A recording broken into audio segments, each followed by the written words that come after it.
You're watching the Fox 5 News at 4.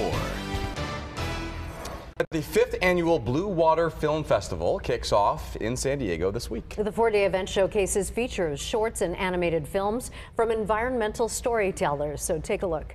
From space, most of the planet is blue. There is a whole world here which humans may never see. Today, we will shatter that climate silence, and every single person in the Seaport District is going to hear us. This place is going to be subject to devastation. Science can only advance when you do things other people think can't be done. I feel this profound sadness for what we've lost. There's an area that's just been completely wiped out for kelp forest. No one ever warned us about the testing and what it would cause. We are water. I am water. And we need other people to understand that.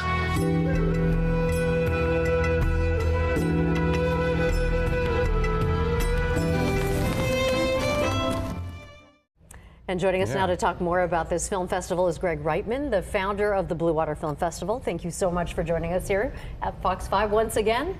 It's nice to see you. It's great to be back. Thank you so much for including us. Well, it kicks off on Thursday, so tell people what it's all about. Yeah, so Thursday night we'll be back at MOPA in Balboa Park, and we'll be showcasing a French film by name Jean-Albert Levere, who's famous, called The Whale Nation.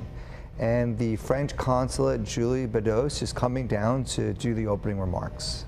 It's amazing. Talk to us about the importance of these kinds of films. Obviously in a time like right now where we're seeing climate change and all sorts of effects on our lives, and something's been talked about for many decades.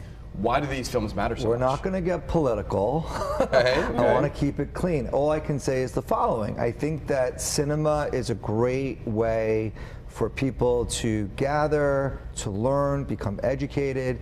I think that what's unique about our film festival is our ability to curate content all around the globe and bring these stories home to us, creates a new lens for us to look at how we need to solve these problems. And how do all the filmmakers, how do you find these films? They find you? Well, they've been, I would say we finally have changed the tide where they have now found us.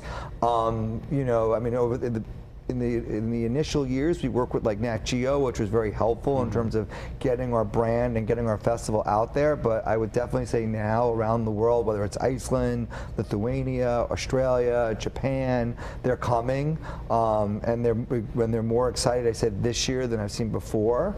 I would also say we're not lazy. We go out to the markets. We go to Toronto. We go to Berlinale. We go to Cannes. So we do go to the major film markets and get our brand out there. I gotcha. And what about the types of films that are going to be shown this year compared to maybe the first few years that were any different? I would say this year is probably a more stellar lineup than ever before. I think it's probably harder this year to get into the film festival than any other year, just because the bar just keeps going up higher and higher. In terms of the content and the curation, we typically look at shorts, features, documentaries, and animation. We really like the animation category, and that category will continue to grow because it's family friendly and it's also more digestible. It doesn't have to be so gritting and looking at the salmon and some of the issues that are facing our water, but it's a more friendlier appetite and for the kids to learn. So what can people expect? How many days, and then where, how is this all going to go? So this year it's a little bit, we are getting a little bit more support, I would say, from the city of San Diego, which is really nice, and also from the Walter Munk Foundation, and also our nonprofit partner Wild Coast. So it's 4 days, it's about 40 films. It begins Thursday night at MOPA. We end downtown at UCSD with our Blue Water Awards.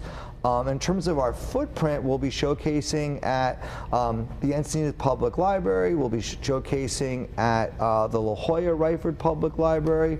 We'll also be adding on some high school screenings this year, so we're showcasing at La Jolla High School. And then also doing some receptions and some after parties as well. Are you finding more filmmakers are wanting to take on this topic, kind of talking about what we talked about before, where obviously this is an issue in our lives that we talk about more and more by the year?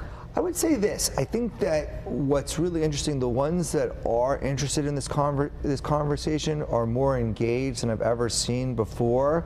And I can say truthfully that the storytelling and the ability to tell the story are very rich in that way.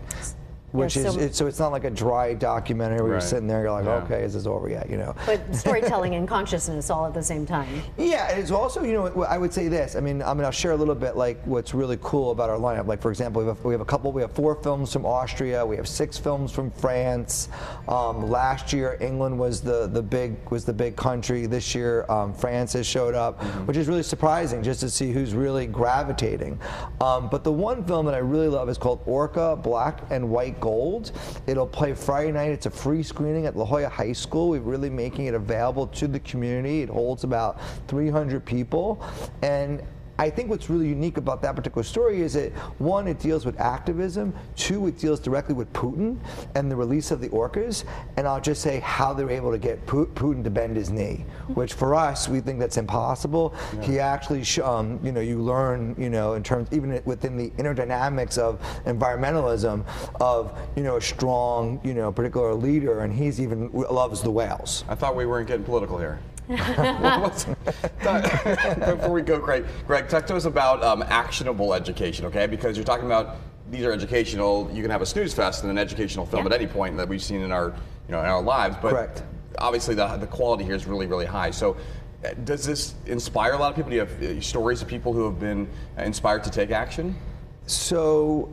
I'm not clear. Can okay, you so you know when you see these films, like you're inspired, like I want to do something for the world, for the orcas, for the bears. You know, are you finding that a lot of people, you know, leave this film festival and feel inspired to make the change in the world? Completely. Yeah. I mean, there are 2 things. I mean, there's one where, you know, there are going to be tears.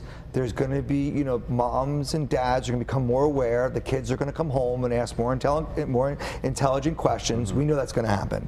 It's clear. I mean, the other thing I would say is what we really try to do this year versus other years is really try to find those hope films where the stakes were so high, and to see how they overcame them. You know what? There's still tickets available. We have all that information on our website. Correct. Fox5sandiego.com. Just click on the Scene On tab. You can see it right there, the Blue Water Film Festival. Thank you so much for joining us once again. Thank you. We love seeing you. All right. Excellent.